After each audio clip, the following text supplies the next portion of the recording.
Welcome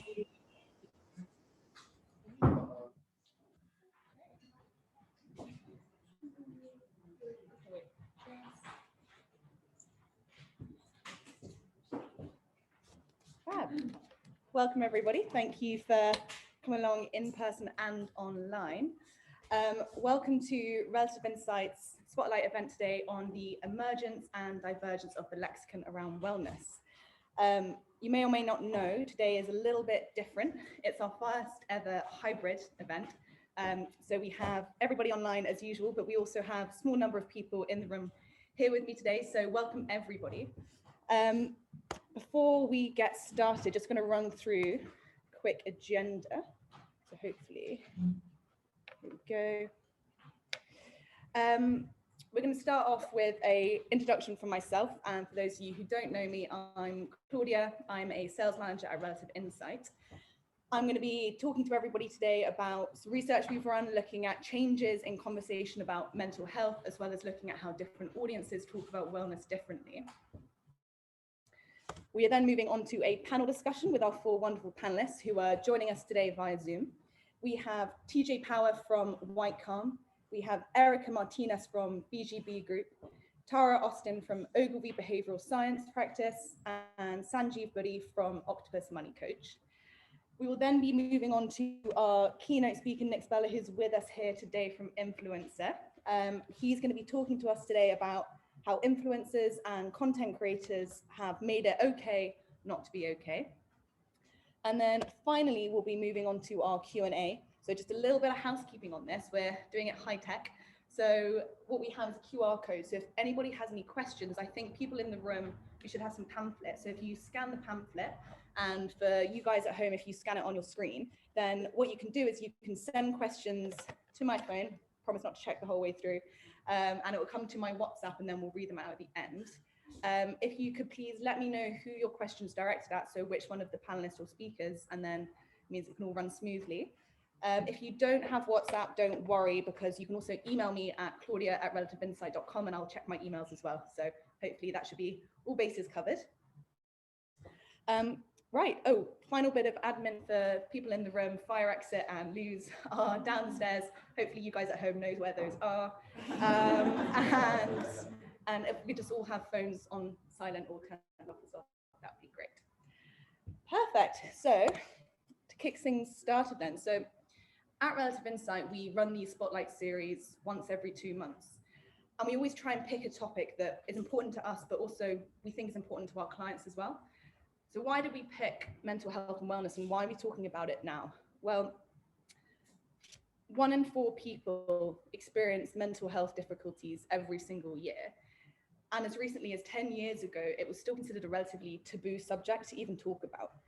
But that's changing really fast, and the language that people are using to talk about mental health is changing, and that taboo is slowly being removed.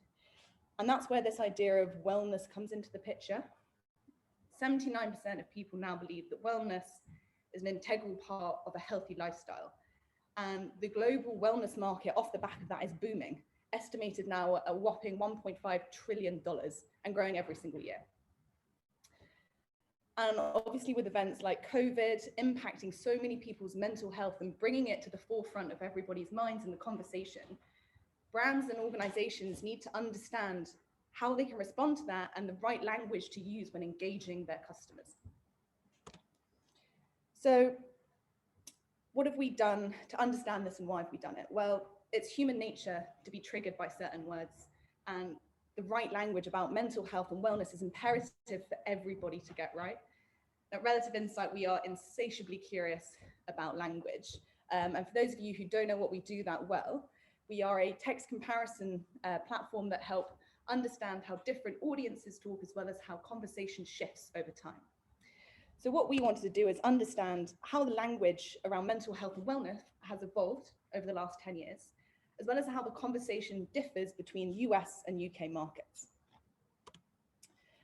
Why have we done this? Well, for quite a few reasons. Firstly, to help brands understand the right way to engage not only their customers, but also their employees and support their mental health. But also for everybody to be able to support their network. So whether you're a charity, and you want to identify the most relatable language to engage your beneficiaries or your donors. Or if you're a university and you want to understand how to navigate these incredibly difficult times when it comes to, Brexit and lockdowns and constantly shifting situations for the students. Mental health is now a movement. So this is why we did this original piece of research, looking at this change in the media coverage over time. So what we did is we collected thousands of media articles that covered mental health from 2010 and 2021. And by comparing them, what we were left with were the differences between the coverage of both those years. And I'm sure you're probably thinking there was a lot. And yes, there was. We actually uploaded over 1 million words into the software. And just to put that into a bit of context, if you take the Lord of the Rings trilogy, times that by 2, still more words went into the platform. So it was a lot that we looked at. What we found for 2010. Media coverage in 2010 was largely rooted in more clinical terminology, suggesting that modern day language has shifted away from using type of language. So for example, words like disorder were used to talk about mental health, but there are connotations around disorder suggesting that things like low mood and anxiety are neither common nor natural, which I think most people would agree that they are. More cover of kind of reports and research being done into it, again suggesting this was more of it was a new area for everybody to start exploring, as well as also there being higher levels of stigma, so more likely to highlight the prejudice and discrimination against people with mental health issues. But again, suggesting that we've moved beyond that to a more embracing acceptance. So to 2021, the media coverage was much more likely to comment on the shift towards a more open dialogue. Personal stories were being shared in the news, and articles often tend to include accounts from real people, which you can see highlighted by the use of more personal pronouns. Positivity, it was discussed in a much more positive way. So rather than depicting people as sufferers or victims, the articles were more likely to talk about the strength and resilience. Again, showing how it's shifted from being this illness, but a growing sense that it's something that we must protect and take care of. Now, a concept that was actually totally absent from 2010 was this idea of employee wellness, which you can see by this infinity sign here. Workplaces are becoming increasingly conscious of cultivating positive work balance, which I think has been especially highlighted amidst the backdrop of the pandemic. Companies are starting to realize the advantages of allowing this balance and looking after the well-being of their employees. And then last, but certainly not least, was this concept of well-being and wellness. Now, it's a relatively new vocabulary, but showcases how wellness has become entwined with this idea of mental health. And with growing self-care and wellness movements, these words are becoming increasingly used to talk about mental health in a really open way. So with this idea of wellness in mind, we wanted to look at how the conversation differs across different audiences, because as we saw, the global wellness market is worth more than $1.5 trillion. That's actually growing 10% every year. And as more people start to take it seriously, the competition in the wellness market then continues to grow. So it's vital that brands need to start understanding how their target audiences are then talking about this growing movement. So we explored the differences between the US and UK wellness markets, specifically from a customer perspective, looking at social data. And on a closer look, the comparison revealed some pretty clear cultural differences between the two. So if we look at the US first, the way they talk about wellness was in a much more as an individual journey. So they were way more self-aware. They view wellness through the lens of their own personal experience, which again, you can see highlighted by use of the words like I and me and journey. But they also were more likely to buy into this notion of wellness because they talk about specific wellness products and how much this costs them, implying that this wellness industry is more established within the US, with Americans looking to spend money on a way to fix their wellness and issues they might have through these products. This then feeds into this other kind of area we found, which was this idea of a self-care routine. And it's part and parcel of their day-to-day life now is to care about and maintain and look after what they see as improving their wellness. And then finally, this was actually my favorite thing that we found out of all the research, because in the US, they splinter the concept of wellness into these different parts of the puzzle. So instead of talking about wellness as an overall concept, they talk about things like spiritual wellness, sexual wellness, financial, emotional, personal wellness. And they see different products and methods as a way of solving different parts of that puzzle to kind of fix this overall holistic idea of wellness. Whereas actually, if we look at the UK, we'll see almost the exact opposite. Because in the UK, Brits were more likely to take a collective approach to wellness. So they talk about it in an inclusive way, using language like we and us and our, suggesting that it's something that Brits strive towards together as a community, rather than the onus being on the individual to solve. It's also a lifestyle choice. So Brits were more likely to talk about going into nature or using exercise as a way of improving your mental health and wellness, rather than turning to products to fix the solution. Again, showing that perhaps the US are currently less susceptible to the wellness product marketing in the market.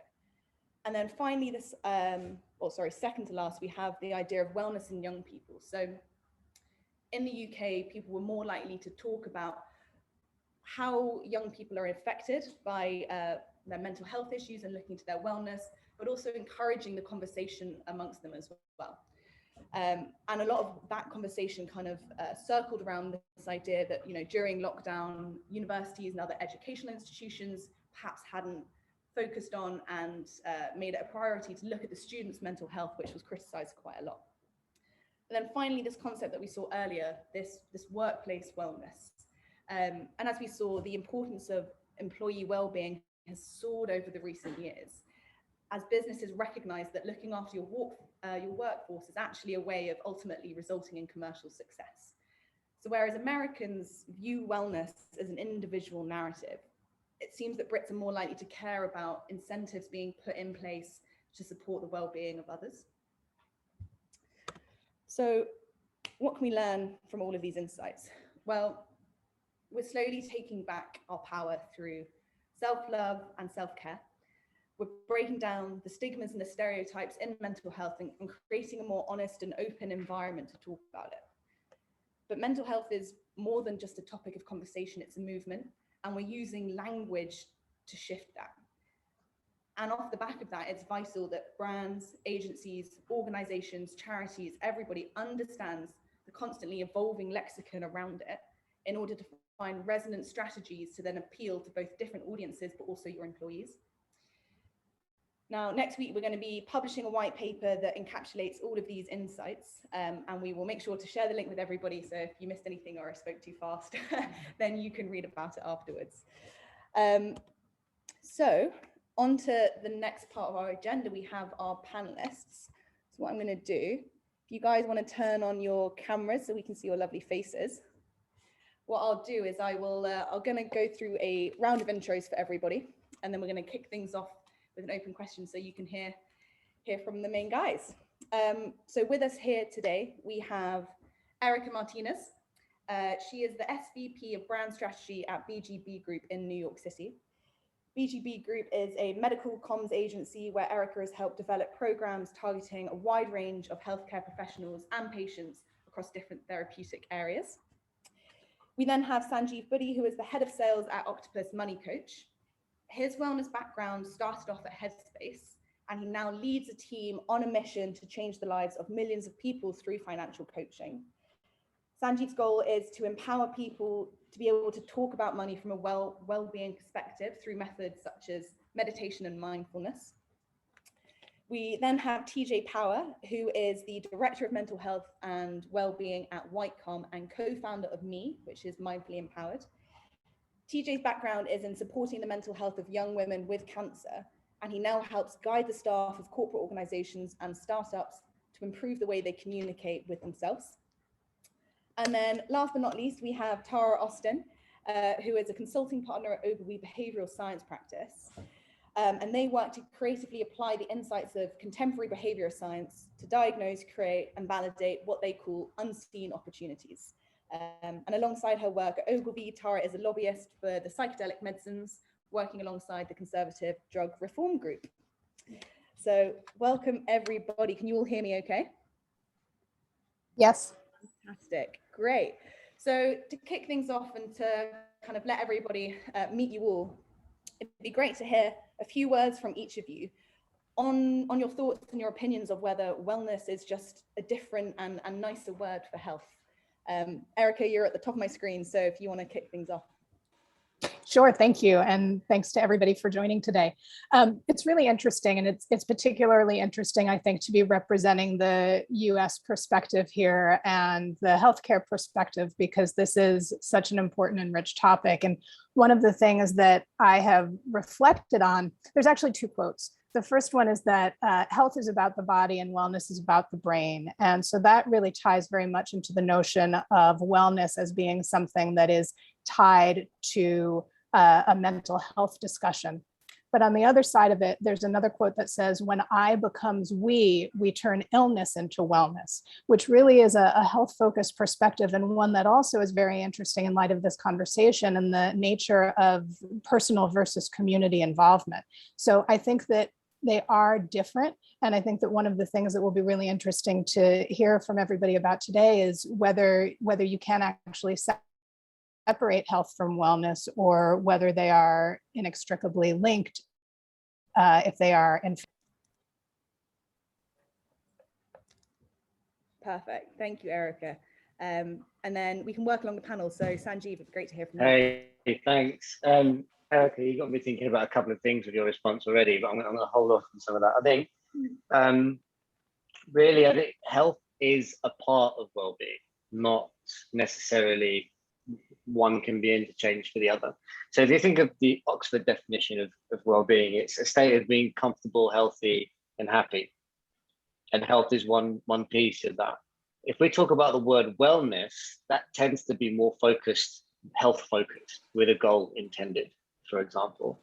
So I think to answer the question quite briefly and broadly, your well-being is relative to yourself. What makes you comfortable, what makes you healthy, what makes you happy. For one individual, that could actually have nothing to do with their health.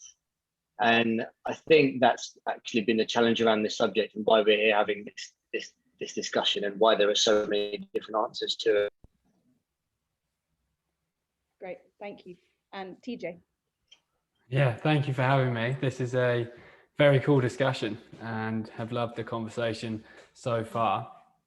I definitely think these two words are very interconnected. I think health is something that's quantifiable and something that many of us have been familiar with for a very long time. We've understood that health is something that's important, and as this conversation becomes more of a priority in society, I think that's why we're beginning to create these more specific terms that apply to very, very specifically kind of the experience that people are actually having in their mind, as opposed to just health. So when I look at wellness, I think it's more of a active pursuit to improving this experience we're having. And I think, as you mentioned earlier, it's really cool. It takes in a holistic perspective of how are things like sleep or movement or nature, whatever it may be, impacting this experience that people are having. Amazing. And part of your work at Whitecalm is to look at those individually, isn't it? So do you treat it holistically, or do you have that kind of more splintered approach? I do treat it holistically. I do it over a 6-week period where you kind of consider all of these different aspects, whether it's the mind, emotion, self-talk, or the holistic behaviors. So I kind of take it all together and then, direct people in a direction. Amazing, thank you. And then Tara, great to hear from you as well. And then it's me. I think trying to say something different from what the others have already said. Beyond health, I think wellness brings the mind and the spirit online. And that, for one thing, we are the most complex object in the known universe, these things, amazingly so. And so when it comes to our own mind, that means that wellness is inherently more personalized than health is. It means, I mentioned the spirit. I think wellness requires us to recognize not just the health and the mental health of the individual, but also the meaning that they find in their life. in a society that really struggles with that right now in the Western world. But it also goes beyond just that personal experience to the wider social norm, because I think wellness is very much in context of what is it that we consider to be the expectations for our life, and the things that others expect for us. It's much more social, it's much more in context. So wellness is definitely, certainly for me, far beyond just health. Amazing. And it's interesting you mentioned that, you said particularly in the Western world. So do you think that, like, with especially products being more related to kind of solving this idea of wellness, that actually it's a privilege for Western societies and middle class that can actually afford these products?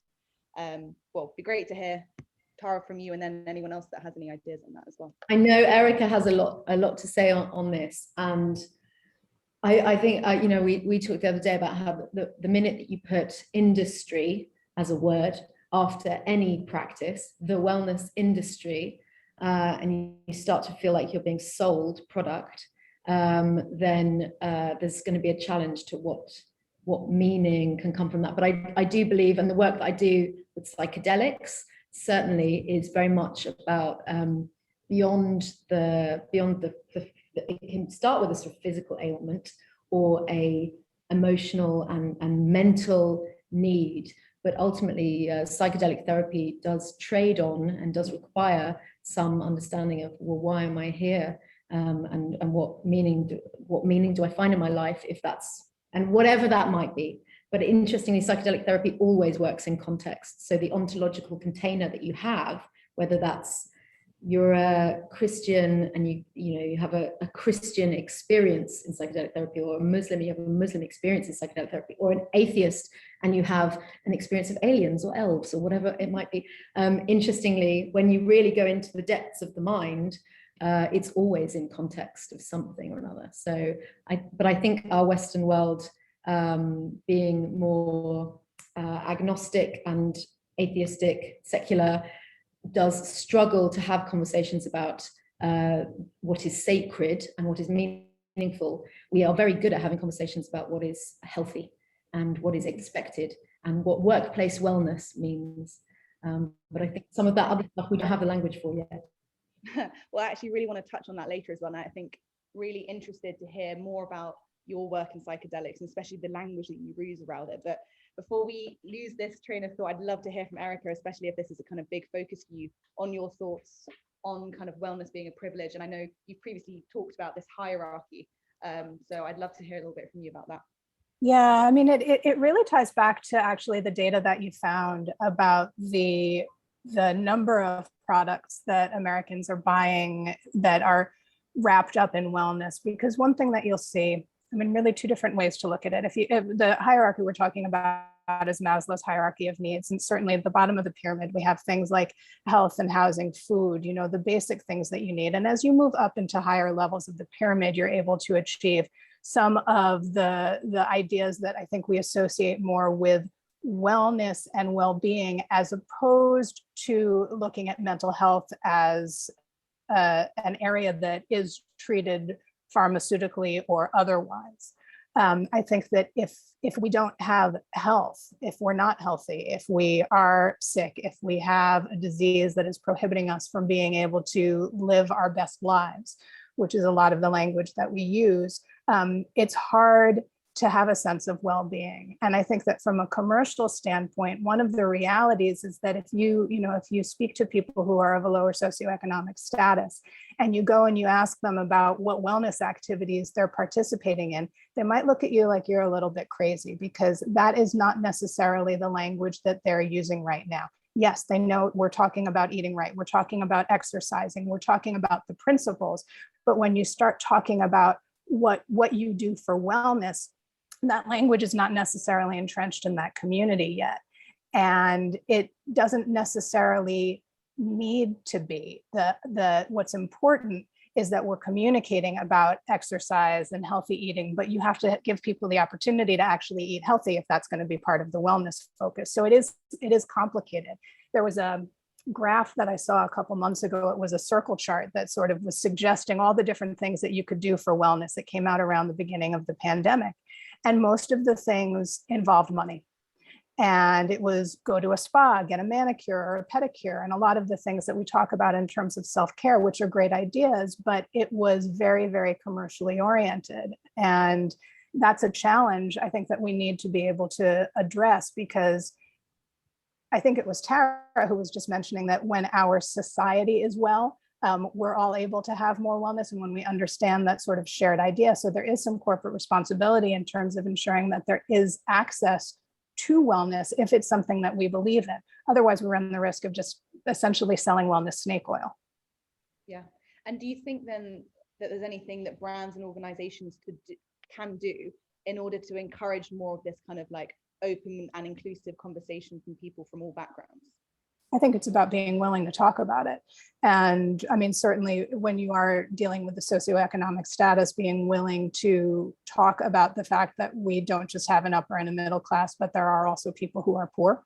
And really, again, coming back to the health orientation aspect of it and making sure that people's health is addressed. But not every corporation has a responsibility to do that. But you have to be willing to acknowledge what the challenges are, because otherwise you're putting a promise out there that's not necessarily accessible to people.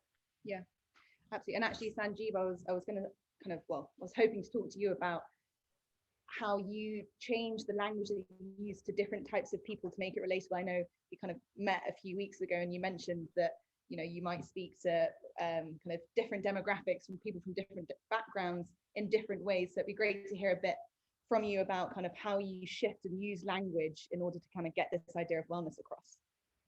Yeah, I think I'm actually honoring the point that was made before by Erica. I think it's really important to say that we all have a shared context in the West, and that's just consumerism. That's how we vote for things. We vote for things with our pounds. So that's not necessarily a negative thing. When I say that, I don't mean it as we shouldn't. It's just how we connect with the subject. So if you, and going to your question, if you want to talk to somebody in the West about wellness, then you've got to talk the language of buying things, because then they'll understand that, oh, okay, I buy this to be healthy. I buy this to maybe have some space for myself to meditate. I buy this to go to the gym, and it works. Whereas in the West, and actually coming from an Indian background myself, I can understand that when I talk to my grandfather about well-being, I actually don't talk to him about buying a thing because it's crazy for him. I talk to him about prayer because that's important to him. And it's exactly the same way. I mean, I was lucky enough to be one of those people who were involved in selling into wellness before the pandemic. And one of the things I learned to do very early in a conversation was simply ask the question, how weird am I when I talk to you about meditation? And it immediately you get the, well, I'm okay with it. I'm talking to you, but my company, yeah, you won't want to talk to a trader on the trading floor about that. Okay, cool. So what would they talk about? And and I'm not talking about what you think they should talk about. What do they actually talk about right now? And that could be anything. It could be football. It could be absolutely anything. And in that case, you have to find the context that works for them. So if you take that example, and actually this actually did happen when one of the banks I was working with was looking at Headspace, was, would a trader meditate? No, not necessarily. But if they follow sport, and a lot of them do use sport as a way of practicing wellness, whether they know it or not, when you tell them that, have you ever watched Cristiano Ronaldo take a free kick? No, yeah. What's he doing? When he stands there and he plants his feet, he might be grounding himself. I think he is, and I think that was taught. And when he takes that big deep breath, what's he doing in that moment? Connecting himself with the moment. And all he's thinking about is kicking that ball, like he's done many times, into that goal and removing himself from the context of the situation. That is mindfulness in the most to the T description. But what they're used to consuming it as is performance. So we talk to traders about mindfulness in the context of performance because it's a way to get them to understand it. Now, the last point I'll make on this, if we all have this example in our mind, we all know somebody close to us whom we love, who might be a bit overweight to the point where it hurts them, where you think it might hurt them. What do you think the best way to talk to them about it is? It isn't to call them up and say, hey, maybe you should run a bit and eat less. They probably know that already. And also it's not going to work with who they are right now. If you know that individual and you're able to say to them, hey, I know you love walking your dog. I have a new park here that's a little bit of a longer and nicer walk. Would you like to come with me? That's taking them on their context, on their terms, on a journey that will improve their wellness. So that's really the same conversation tactics, I guess, I would use to introduce wellness into a place where it's not really in their vocabulary. Amazing, thank you. TJ, you look like you support that idea. You've been working in wellness and mental health for a long time. So have you seen shifts in the language that you use? Have you been consciously changing it, or is it just something that's evolved? Yeah, it's a good question. And Sanjeev, I thought you raised some very good points there. Well described how to communicate with people, because it can be a tough topic. And I think that style of communication is very wise, whether you're approaching someone that may be anxious or overwhelmed or worried about life as well. I think that's a good idea. In terms of this conversation we've been having, I think the idea of the industry of wellness and using it as a way to market and make a lot of money, I think we should be really careful of going in that direction. I know humans love making money, but I do think it's sad that so many people in our world, and loads from low income backgrounds, are experiencing so much difficulty in their minds. And I think we definitely should be collectively thinking of ways to get this guidance to our society for free, whether it's in the education system or however it may be. And in terms of language changing, I definitely see this holistic word is beginning to boom. I think there has been a quite clinical understanding of mental health for a long time, seeing it just as sort of clinical anxiety or clinical depression. And I think society is now recognizing that lots of people are having a tough time in their minds. Like, I know that stat of 25% of clinical diagnosis, 25% of people will experience one. That's really, really sad. But I just think the number is probably even higher of the amount of people that are now feeling just like overwhelmed and nervous about their experience in life, because there's a lot we're having to kind of take on and understand and deal with these days. And I think we're beginning to see a shift kind of away from it just being like a clinical medical illness that someone can experience to just like a normal societal thing that many of us are having a tough time in our heads. And this should just become a more natural and open conversation. Absolutely. Well, thank you. And I think, Tara, I'd be really interested. I know you're buzzing to talk about psychedelics. I'm really excited to hear about it. And I think it'd be really interesting to hear about the language that you use when talking about them. So, instead of speaking about it in a more clinical way, if you change the language at all to kind of open up that conversation as well. Yeah, well, I was talking to you guys the other day about how psychedelic carries with it a lot of associations already. It harks back to the past, but we've as a lobbying group, Conservative Drug Policy Reform Group, we've been looking at, okay, what is the most appropriate language to take people on this journey to wellness, which is a journey to some of the tools and the evidence that is scientifically validated as this works, and yet the social norm is lagging far behind because we have past associations with psychedelia and the 60s and the hippie kind of movement. So one of the things we've been looking at is like, the difference between talking about psychedelics versus talking about psilocybin, which sounds like medicine, because it is medicine. It's unfortunately in this country though, you would call magic mushrooms a drug, and yet it's both drug and medicine. And these two words, it's both magic mushrooms and it's psilocybin. And these words carry with them such great meaning that they currently dictate our drug laws and prevent many people from getting the kind of help that they need. But it's also the difference between things like treatment and therapy. Often when I do my like behavioral science training with people, I will at the very front end say, this isn't training, by the way, because training is something that, I'm sort of dictating to you. This is therapy. this is therapy. You're going to get to learn a little bit more about yourself first and foremost. Isn't that interesting? And the kind of, there's this language is, you know, it's what makes us human, really. And this crazy, I was reading the other day, talking about it as synesthesia, the fact that we make these sounds meaningful and they carry all this conceptual meaning is really synesthesia. We're building together the visual and the conceptual with the audio.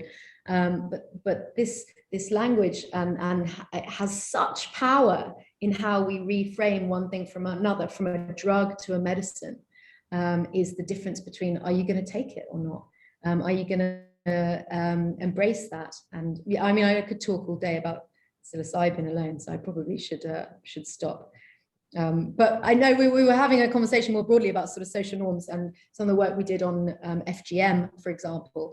And you will all, I'm sure, as intelligentsia, know that FGM is female genital mutilation. But when I was first working on that challenge, it was cutting, and it was female circumcision, and it was cultural practice. These were all pieces of language that were used about a practice which subsequently we managed to reframe from cultural practice to child abuse.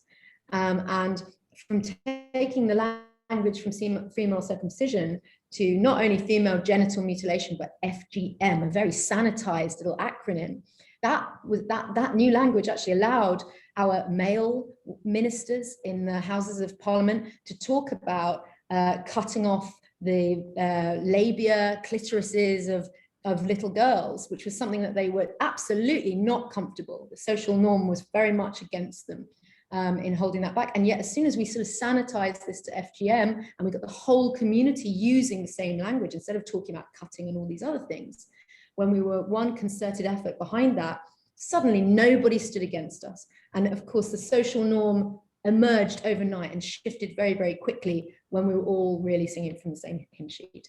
And I think that is the drastic power of framing and making sure that we pick and use language with the right associations.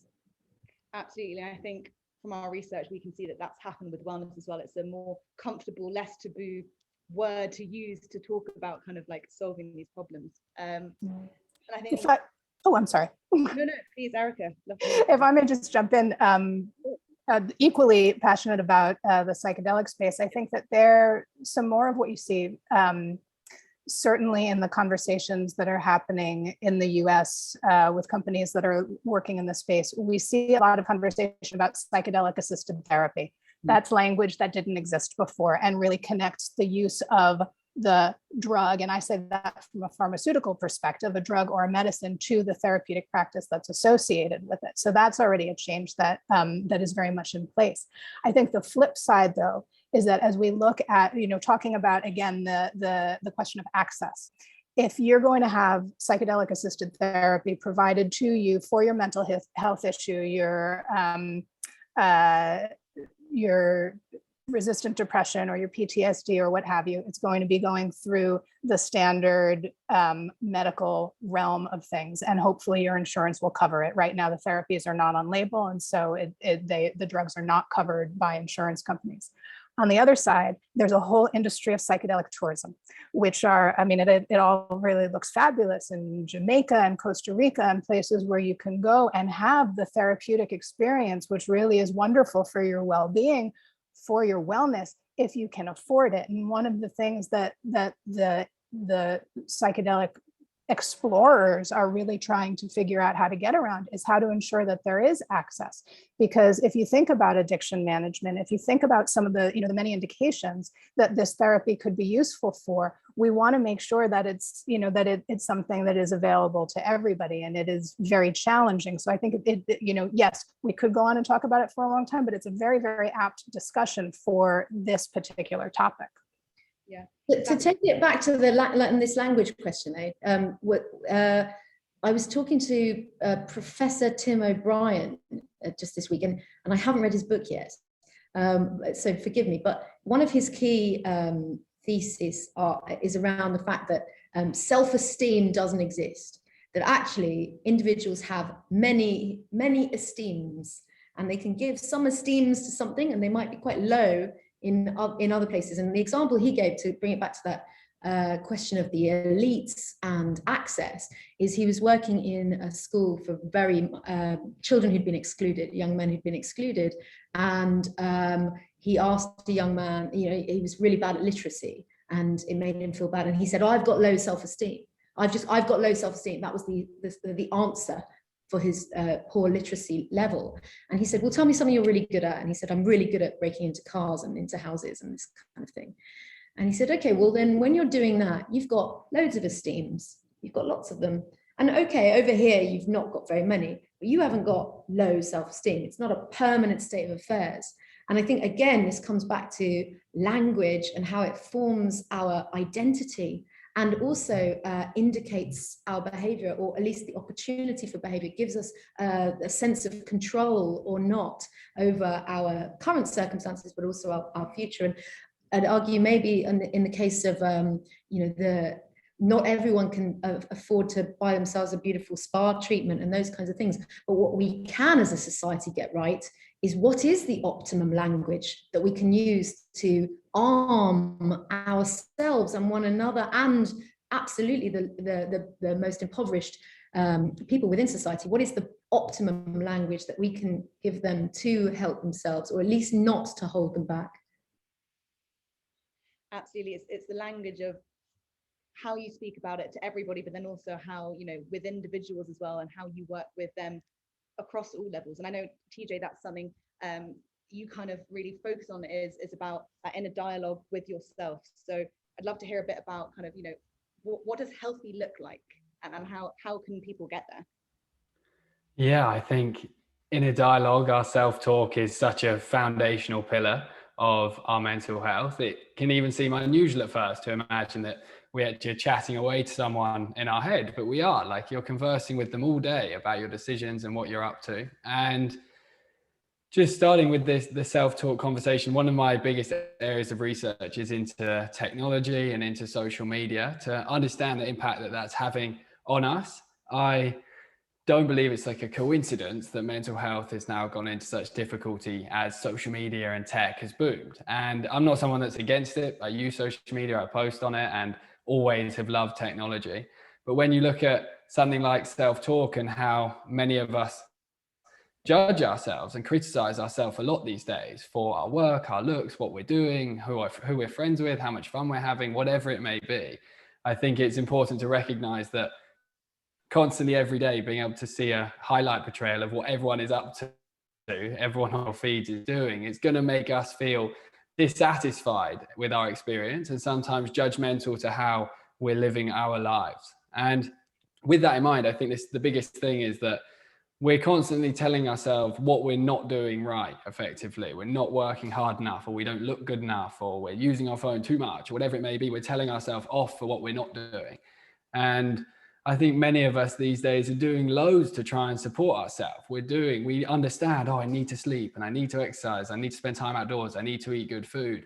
And I think we spend so much time thinking about what we're not doing and so little time acknowledging what we are doing. And I think healthy conversation in our mind is actually spending time on a regular basis, acknowledging the effort that you are putting into your life. And the more regularly you do that, if you finish a day and you sit down and you think, what have I done today that has supported me? Have I worked well? Have I created a new deal at work? Have I had a good conversation with someone, exercise, eating good food, whatever it may be? If you spend time on a regular basis conversing with yourself and acknowledging what you are doing, it begins to balance out the scale of the annoying voice in your mind constantly telling you off for what you're not. And one of the biggest things I would do, and this is something as I became more aware of my self-talk, and that began with this practice of mindfulness that Sanjeev talks about, because as you spend more time in the quiet listening to yourself, you come to realize that some of the things you're saying aren't very nice. And the main thing I did was every Friday as I finished work, and I'd really guide you if you are someone that's criticizing or judging yourself on a regular basis, every Friday after I finished work, after I finished the last task, I would open this note on my computer that has just like the Friday date stacking up, and I would just write down everything I've done that week that I'm really happy about that I did, whether I'm proud of something I did or whether it's just something that was contributing to someone, whatever it may be. and I began writing this list. So at the end of every week, rather than thinking, God, look how much stuff's next week. Oh God, I've got to do all that. What didn't I get done this week? I'm not performing well enough. Rather than going into that whole dialogue, you suddenly finish your week on a consistent basis, acknowledging everything you are doing. And it creates this platform to begin having these loving conversations with yourself, where you're actually a nice person to your own mind, which is super, super important and applies very much to this conversation of language, because we've got it in our heads as well as chatting to others about it. It's always taking stock in the present, isn't it? Rather than trying to either like just live in the past or totally anticipate the future. What is going on right now here? Simple as that. 100%. I think I'm going to start. Very easy to get caught up in the other one. Conscious of time being flashy, we've only got a few minutes left, and I think I'd love to hear a few words from all of you on, well, for brands and organizations who are looking to penetrate the wellness market in an authentic way. How can they do that? So if you want to, we can go across again to keep it easy. So yeah, I'd love to hear from all of you. So I guess I'm first. I think, going back to what I said before, it is that notion of honesty. And I certainly would love to see more awareness of the community responsibility take hold somewhat in the US. I think that that's something that from this side of the pond, we can look at what's happening in the UK and instinctively, while we can do all of the positive self-talk that we want to on our own, we still are not alone in this life.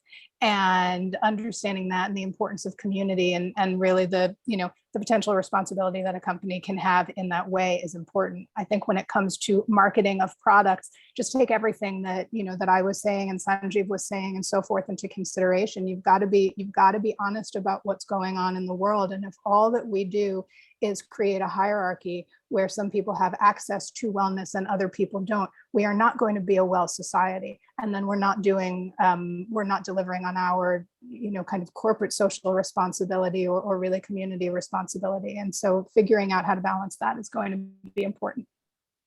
Amazing. Thank you. Sanjeev, would love to hear from you as well. Right. So I think a lot of what I'm about to say doesn't just apply to wellness. I think it'll apply to anything you're trying to do or trying to build. But in the context of wellness, first and foremost, leading with honesty and compassion about what you're doing. I think because it's such a lucrative market right now, we can trick ourselves into thinking we're doing something good for someone when what we're really trying to do is make some money. Let's try and understand that that's okay. That can go hand in hand, but the things that work best are the things that first and foremost help.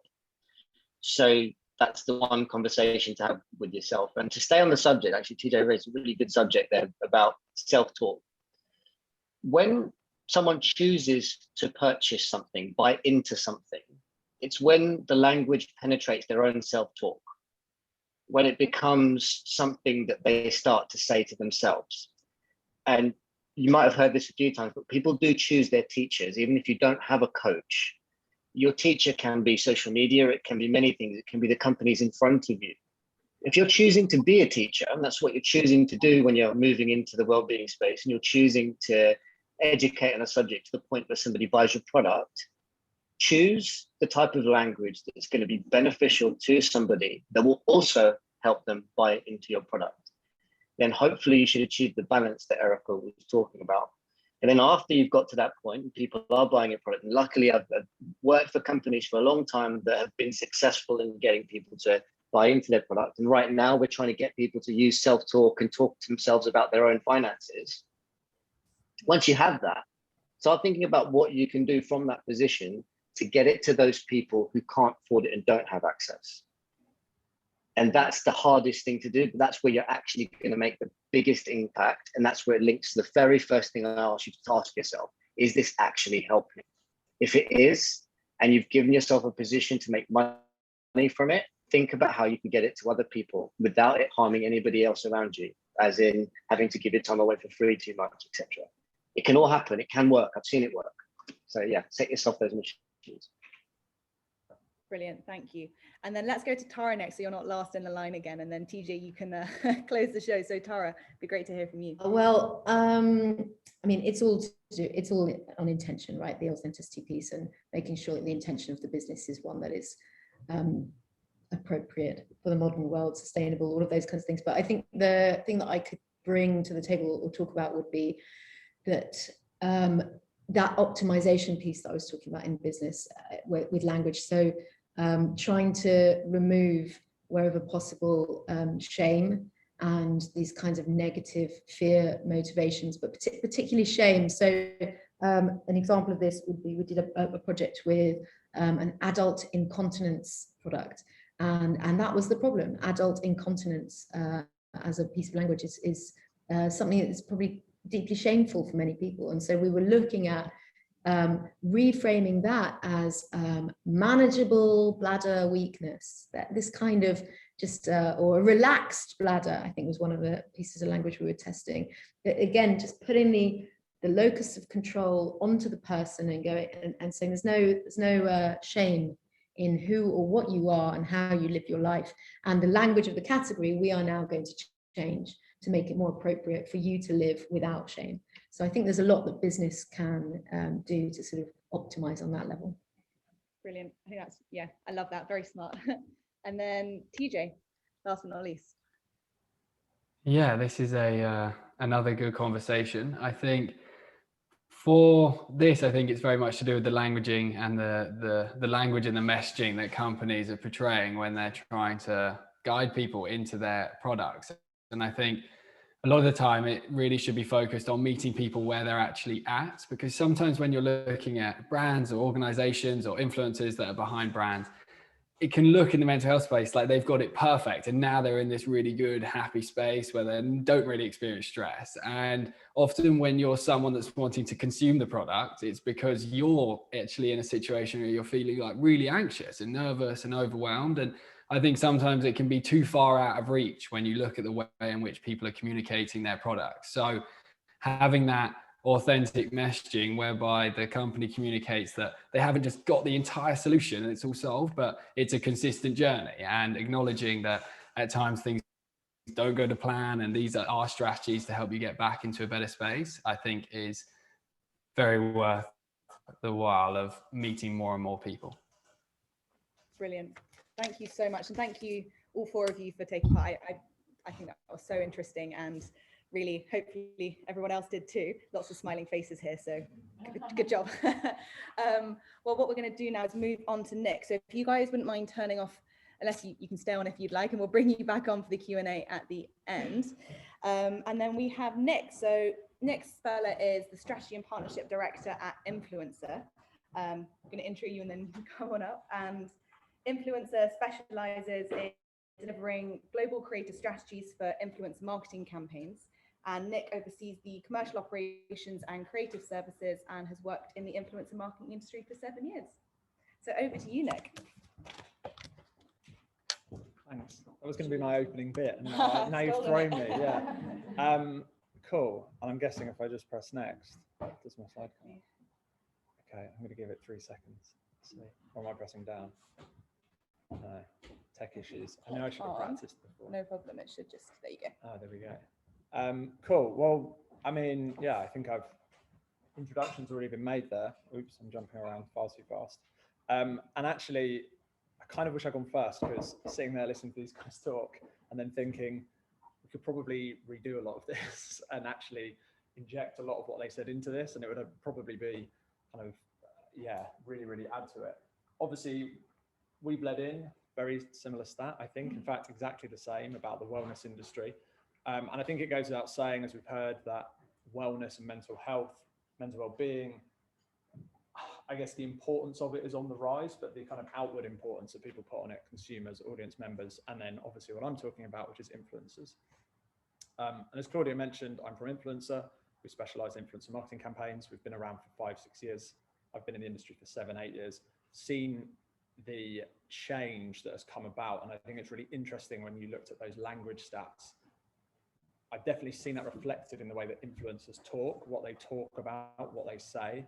And, you know, we know that influencers have an impact, and I'm not going to start giving a sales speech on, you know, what they drive in terms of ROI, what they drive in terms of sales and everything else. But they have an impact first and foremost, if you disregard all of that, on their audience. And the reason they're influencers and the reason they're influential is because they've managed to attract an audience that want to listen to them, hear from them, hear their jokes, hear their stories. And particularly when we look at influencers who are lifestyle influencers or fitness influencers, we see people getting very, very wedded to these guys' lives. And it was mentioned a couple of times there, and it's definitely something that goes around the press a lot. You know, these guys live enviable lifestyles, or outwardly live enviable lifestyles. And part of that is true. Part of it is what they choose to show. And I think traditionally, I was gonna say traditionally, 3 years ago, 2 years ago, you'd only ever hear about mental health and mental well-being with influencers when something had gone kind of drastically wrong. So you'd see an influencer who's got the best life in the world,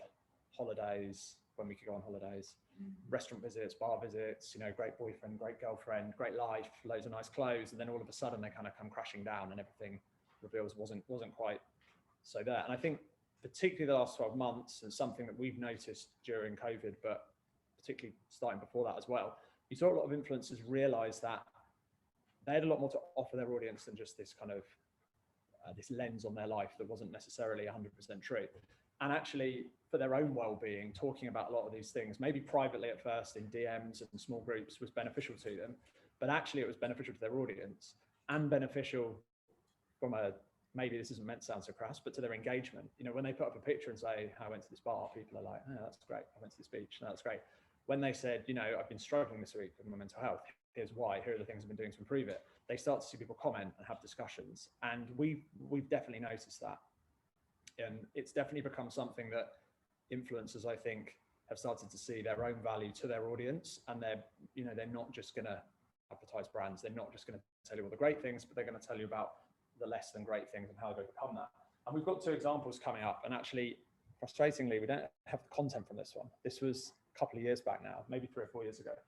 And interestingly, I think the difference between these 2 campaigns, although both of them very, very successful in their own right, as someone who worked behind the scenes and trying to get these campaigns off the ground, it was amazing to see the difference in uptake. So we worked with Young Minds.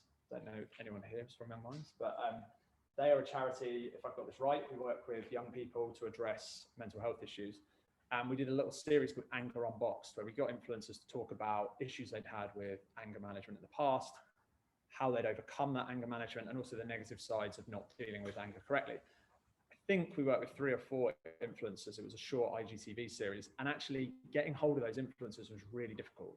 Getting people to want to talk about it was really an alien concept. And we approached so many people and they were like, yeah, I have these issues, but I'm not going to talk about it, even if you pay me to. Like, it's just not the thing I want to do. It's not me. It's not my, I guess it's not my vision that I'm part of my audience in the world.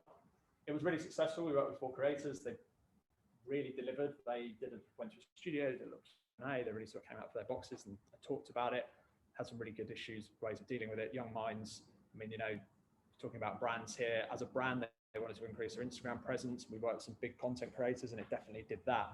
But I think the conversations that it drove off the back of it, and we're going to see some of the results in a bit, were quite staggering, because that's what it was about. It was about not just putting out a message, broadcasting a message, but saying, okay, this is my anger, this is how I dealt with it, now let's hear from you. And the conversations under these IGTV videos went on for reams and reams and reams, which obviously for guys at Relative Insight, when they want to analyze this stuff, is brilliant, because they get a lot of data to look at. But then you fast forward to this year, I might have it wrong actually, it might have been last year. We did a piece of work with Network Rail on chasing the stigma, which was a big campaign they did specifically aimed at young men, trying to encourage them not to bottle up their thoughts and their feelings and address their mental health, so they didn't, the few who do go on to do anything drastic like suicide or attempted suicide. And here, completely different story. Like, we approached young men and the uptake was brilliant. We have people coming to us and saying, hey, I've seen you doing this campaign, can I get involved? And I don't know, the gap's 2-3 years, and I think similar to your study earlier, maybe your gap was a bit bigger, but that change in the way, okay, a little busker going on outside. Yeah, interlude, ice cream's going to come around. It's great. No one at home can see this, so just don't know what we're doing. Yeah, the uptake was brilliant, and some of the content creators here, I don't know, it's really, obviously I get to see behind the scenes of a campaign. When we got the guys in the room for the young minds thing, the briefing process was heavy. They wanted constant reassurance. They're like, how am I going to look? How am I going to feel? How am I going to talk about this? It's something that I might talk about in private, but I'd never do it publicly, least of all broadcast it to hundreds of thousands of people. And I think you even get a reflection from these small gifts. These guys, girls were like, right, done. I know what to do. I know what to say. I do this a lot. And actually part of our remit, and again, I keep saying this, we're going to go into the data in a little bit. Part of our remit was to find people who talk about this with confidence and talk about it a lot. And it was easy to find these people.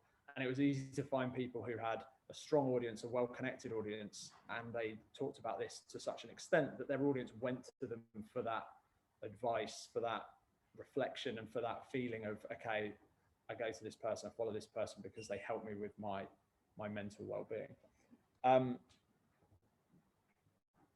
So yeah, and this is where my knowledge of relative insight falls down a little bit, but when we were looking at this, we were looking for influencers who talked about mental well-being, so we had to put that out there. And struggling was something that we've seen as a term come up time and time again. And this is from the influencers themselves, and this is from sort of unpaid for, unpromoted content. You know, they're struggling with their mental health. It's a frequent use. And then thankfully with that, you're getting help. You're getting people saying, I've been struggling, this is how I'm helped.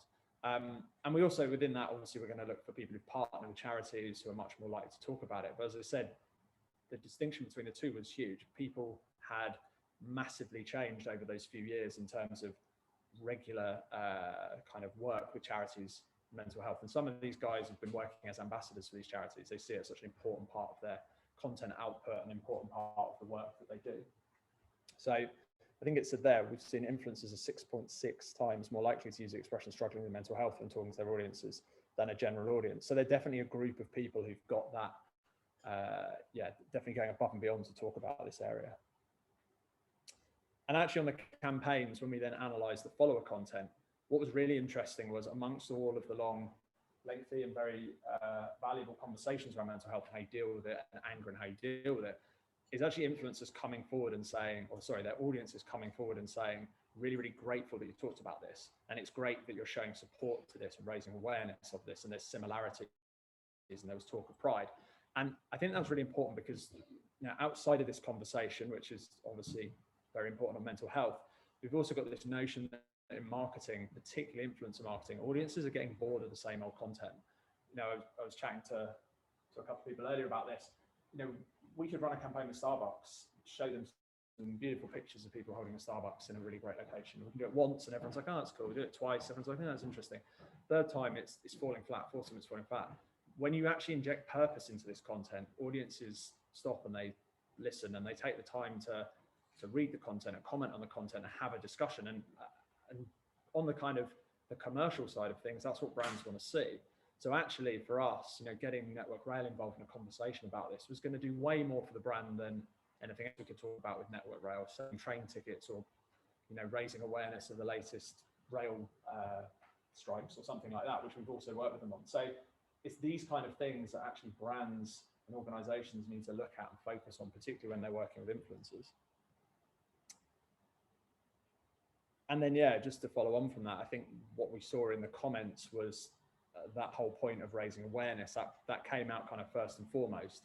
And even if people hadn't commented to say, you know, this is how I deal with my mental health, they've commented to say, really happy that someone's raising awareness of this.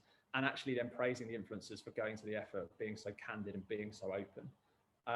And then obviously, you know, and we talk about this all the time in influencer marketing in general, but it's that relatable point. And I think it's a really important point to focus on because we're forever telling brands they need to work with people who are authentic and relatable. And, you know, if you're going to show someone holding the Starbucks cup and, you know, in a very nice setting, it's helpful if they actually drink Starbucks in the first place. It makes that authentic connection and it's going to sell the brand.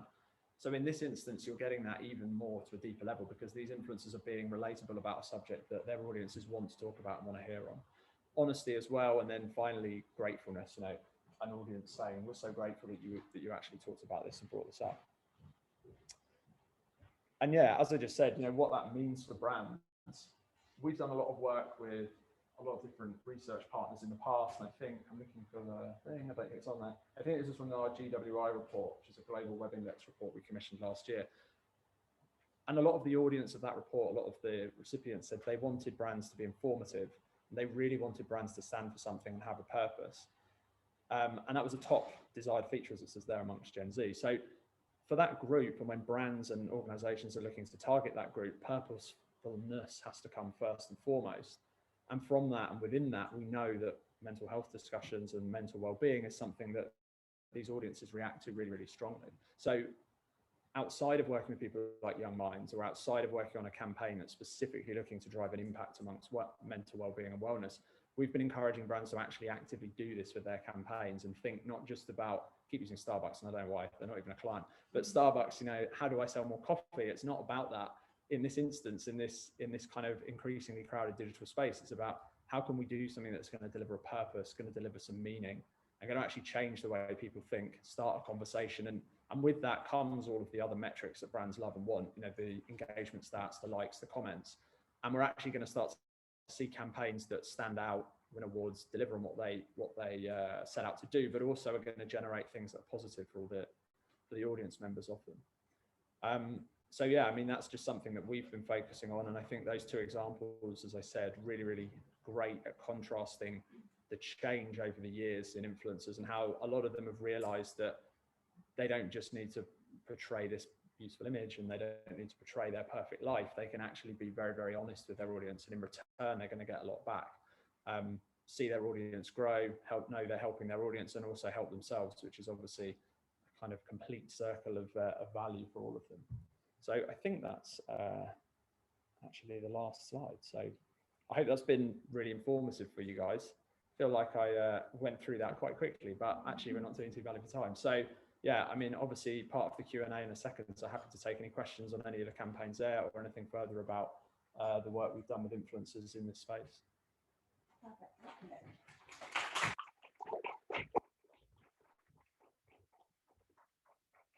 Great. Oh, excellent. I've got lots of questions coming through. So let me bring our lovely panelists up. If you guys want to turn your cameras back on, and we can ask you some questions. So we have a question here. Click through. This is so this isn't directed at anybody in particular, but if anybody wants to jump in, please do. Should the government be more involved in integrating wellness in program to make it accessible for all? Yes. Yeah. Yes. I mean, like I was fortunate enough last year to have a conversation with Dominic Cummings about when he was still in power. And I said to him, look, the thing is, I was talking about psychedelic medicines, and I was saying, you know, yes, they can address depression, anxiety, addiction, these things. But the truth is, if we address our mental health challenges in this country, we address obesity and domestic violence and acquisitive crime and all of the things that we spend money on that also drag us all down and make us all live in fear and you know, these horrible crimes that are constantly permitted happening all over the country, and invariably it's due to trauma, addiction, and these things that we have to start addressing, because otherwise we're just kind of fiddling while Rome burns. It's madness that we're not addressing our full holistic well-being and our wellness, because we will all benefit from that. Sorry. No, that's great. Emphatic enough? No, that was great. This is for TJ. So what do you think the difference is between wellness and well-being? Okay. Goodness me. That's a tricky question to me. I think it's awesome that we're creating this different kind of terminology, but to me, I feel like these are addressing similar aspects of the mission that we're trying to create, so to get people into better spaces in their minds. Well-being, I would slightly more maybe associate with the whole system, the whole health thing. I feel like well-being is closer to health. I feel like wellness may be more contextualized towards the mind and what's going on in your head. Amazing, thank you. Then just looking through some of, we've got lots, so we'll have to, I can't read them all before I go in as well, so it's just a bit of a potluck here. So let's see. This one is for Nick. So Nick, if you want to come up, and then you might be up and down. I didn't mean to click on for you, but here you are now. So this one is, do you have any examples of purpose-led campaigns that have gone wrong or have had backlash? Oh, wow. Wow, that is a really good question. I can't think if we have. I was going to say we have plenty of campaigns that have gone wrong, but that's not true. No, I think, yeah, that's a difficult one, because generally with purpose, it comes from a position of a brand or an organization wanting to do something good, and they don't tend, when it comes to influencer marketing, to jump in with something they haven't been associated with before.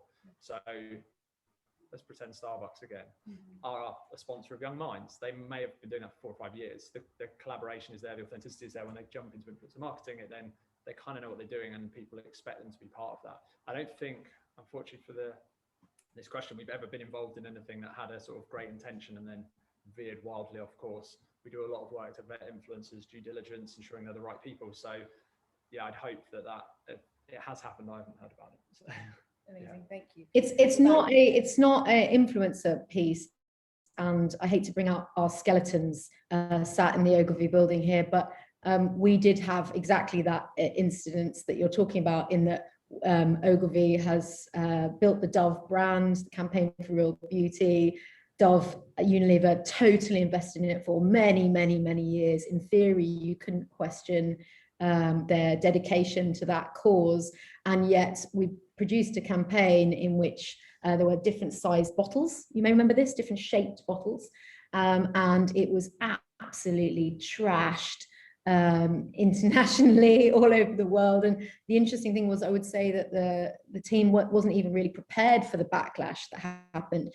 And part of that was the timing. So this is also a big question around context, is that when the idea was originally conceived, let's do this campaign and show that we make different shaped bottles, because we as Dove just don't believe there is one standard shape, right? And at the time it was conceived, I think it was probably a good and worthy idea that would have gone down well. It took like 2 years, I think, to actually bring that idea to market, by which point it was felt to be very trite and inappropriate, and like Dove was saying, like women are like bottles in some way, which wasn't at all the intention. The intention was absolutely good and true, but the execution is entirely contextual, and that comes down again to recognizing social norms and the fact that they move and they don't be static.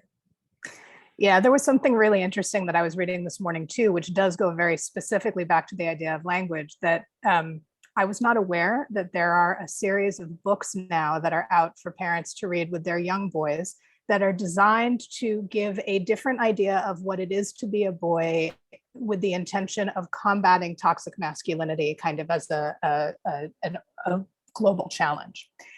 And what the article was saying is that it's really great to see parents and children and publishers trying to say there are a lot of different things that are great about boys, but they haven't come up with a definition of what is good about being a boy. Not to say that they're only saying that what there is about being a boy is bad, but that there's not an idea of what it really, what's really good about being a boy. So they're saying, don't do this, but there's not any language on the other side about what's really positive. So it was very interesting. Again, something that I've got to dig into more to get a better understanding of, but it seems kind of a similar issue where the intention is probably right, but because some of the work hasn't been done to really understand what's going on and how you need to change things, it's not paid off there.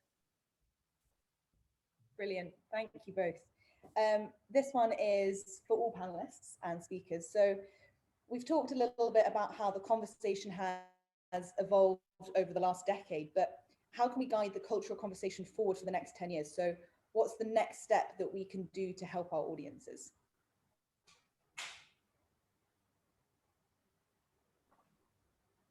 I can share some insight on that. I think one of the things we've got to acknowledge, and I might be disagreed with her a bit, but I think with the pandemic and COVID and all things that we can call that period of our time, it's kicked us down the road 10 years already in a lot of ways. Like, so we've got what I like to call people's weird quota. Like the things that they perceive as weird has now shifted quite a lot. Now, if you think about how long did it take yoga to become normal? It took quite a few years, quite a long time. And if you think about how long it took for meditation to now become relatively normal to talk about, quite fast. And I think what's happening in the same way, all technology and all things that are about change, in people accepting change, it's going to grow exponentially. So the next 10 years, I don't think we necessarily need to do anything specifically different to make this change happen. It's going to happen. It's happening around us. The important part is that we inform more around it. We make sure people are a little bit more educated on what they're about to see, a little bit more focused on themselves individually and not just the outside world and what we're telling them wellness should be and how to feel, but actually going into themselves a little bit more. Again, TJ talked about self-talk a lot, and it is incredibly crucial. But if anybody's experienced coaching, for example, I've used coaches before. The first thing that you do, or a good coach should do with you, whether that is coaching or CBT or any type of therapy, it's just going into yourself and trying to understand where you're starting from and then moving from that point. So I think we don't need to worry about moving this discussion on in the next 10 years. It will happen. It's really now connecting with ourselves. And I'll leave you with one last anecdote. Like, if you think about jogging is a really good example. In the 80s, women were stopped by the police when they were jogging because they were thought to be running away from somebody that was trying to attack them. It was that weird. And in fact, the word jogging itself is just a made up word because they didn't want to call it running or exercise because it's a strange thing to do. It's just something bodybuilders used to do.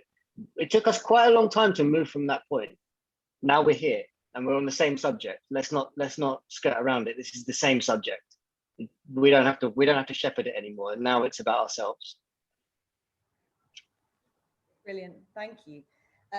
Nick, this one is for you. So how do you think about the role influencers have had in creating mental health issues versus using them as partners to help solve these same issues?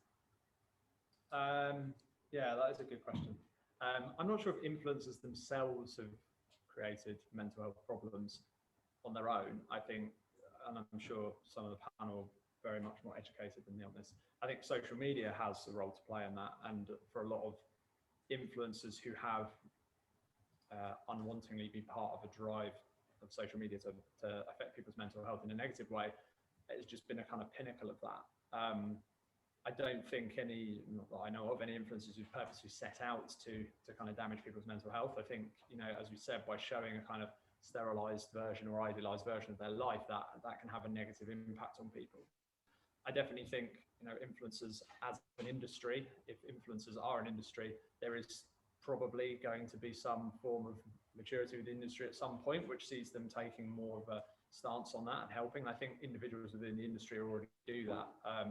I think a lot of what we've seen with influencers starting to talk about these things is a realization that perhaps not they themselves, but the industry they're in has been causing problems, or social media has been causing problems. And as kind of devotees of social media, people who've made their lives and living and connections and friends, etc., from it, they want to show that, they want to do a bit of good. They want to show that it can be positive, and they want to reduce the negative.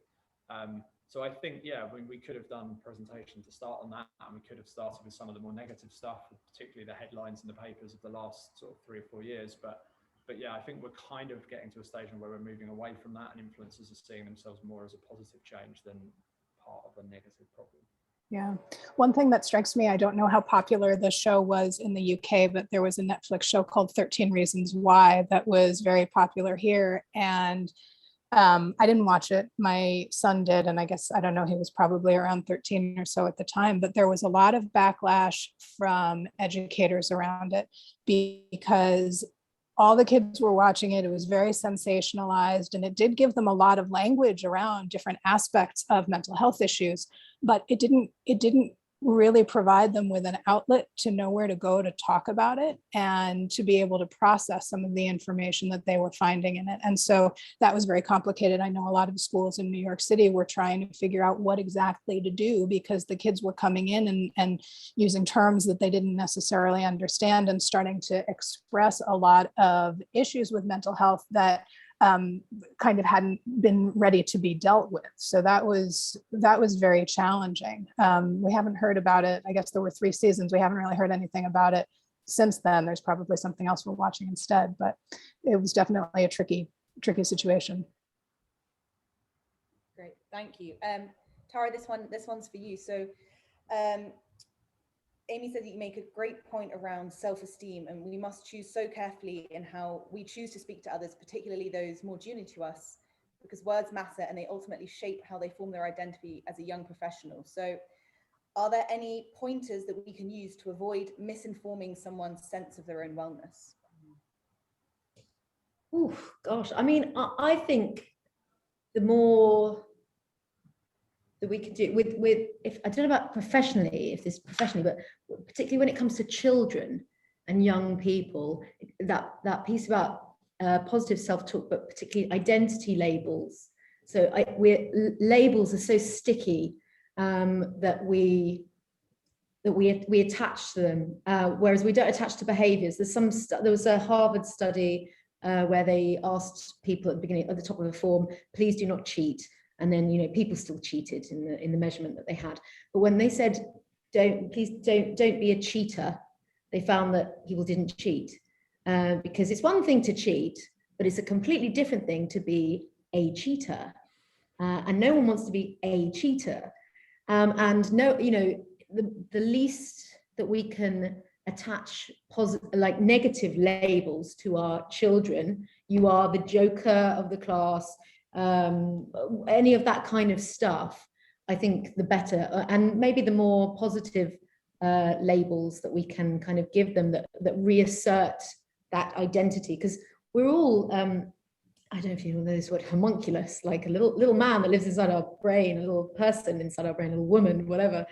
And that person is all the time just going through the files of our memory to go, who am I again? Who am I again? What did I do in the past?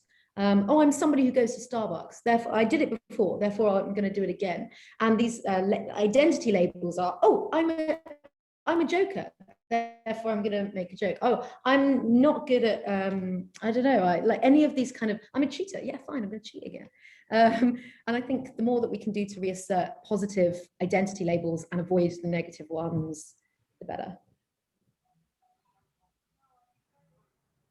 That's really interesting. I love that cheater thing. I think thinking about it, I probably, if I was inclined to cheat, which I'm not, I definitely wouldn't if it was going to call me a cheater. I think we have time for one more question, and this is to anybody who wants to answer. So we've talked about the evolution from health to wellness as a holistic growth of focus from body to mind, soul, spirit, and society. But what about ecology? Is the health of the planet a relevant consideration for wellness going forward? Well, can I just say there was a great article on the BBC yesterday, BBC Futures, about psychedelics. So let me bring it back to that. Sorry, guys. But actually, some new language there. They were talking about ecodelics, okay? Because actually, psychedelic therapy in the right context is building people's relationship with nature. And so ecodelics is something you may be aware that you start to hear a bit more about, but I'm sure we can share that article around BBC Futures. I definitely. Yeah, I think everyone wants to answer this one. Yeah. Sanjeev, I'll pass it over to you and then we can work our way around. I have just a quick observation. Look, if we look after ourselves better, whatever that means, so if that means mindfulness, health, whatever it might be, cultivate compassion by using words and that are not labeling ourselves, all those things, we can't not look after the planet around us. It will just mean that's what you will see as important. It goes hand in hand. I mean, when I got into mindfulness, and it was through trauma, I got into mindfulness through losing people. And I noticed I needed to spend more time with nature. Because I spent more time with nature, I now have plants in my office. I didn't really care about plants before that. And because of that, I do more things for the environment. It will happen. If we look after ourselves first, and this goes for lots of different things, we will look after those around us. It will just happen. Yeah. And I mean, I'm just reflecting, we're in New York, we're apparently about to potentially get more tornadoes and storms today after what some of you may have seen with the flooding that we got from Hurricane Ida last week. Go back again, you know, I don't actually live, you know, every day of my life based on Maslow's hierarchy of needs, but if your basement is flooded because of a crazy storm and you had no time to deal with it, and all of a sudden there's going to be a financial toll, there's a health toll, who knows what you got exposed to, if there's mold and mildew and so on and so forth, it's very hard to be in a state of wellness. This is just the truth. And so we know that people are stressed out. We've got fires on the West Coast. I know that a lot of what's been happening in Europe with fires and flooding, this is a problem, and it is hard to be in a good state of mental health while these things are going on. So, you know, something hopefully has to give, because we're not gonna be okay. Definitely. Very interesting. I think all very, very good points. The final thing I'd add to it, there's a couple of things with the environment and the impact that has on the mind. One of them is, I think, beginning to actually really care about how your actions are affecting our planet actually can be quite good for your mind, because over this last 3 or 4 years, I've suddenly become far more conscious after all the different films and things you can see online of how my behavior impacts our world and my consumption impacts our world. And the more aware you become and the more you enrich yourself with an understanding of how it works, it actually can become quite satisfying, feeling like, oh, I'm actually doing the best I can and I'm making some kind of contribution to others and to our world and to the survival of this planet. The other thing is, I think, and this just connects in with everything we've said about nature today, is I think one of the reasons we are so unconscious and unaware of the impact is where we something that's kind of out there that many of us even spend that much time in. And often when we're there, and I always look at this in marks, walking around, like looking down at a phone screen or always with podcasts in or whatever it may be. And if you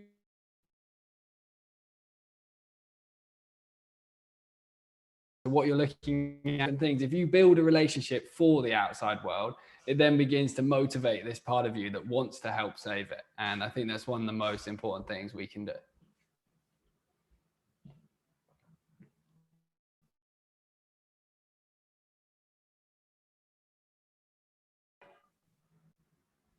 I mean, just as our internet started to grow up, I think we got all of that. So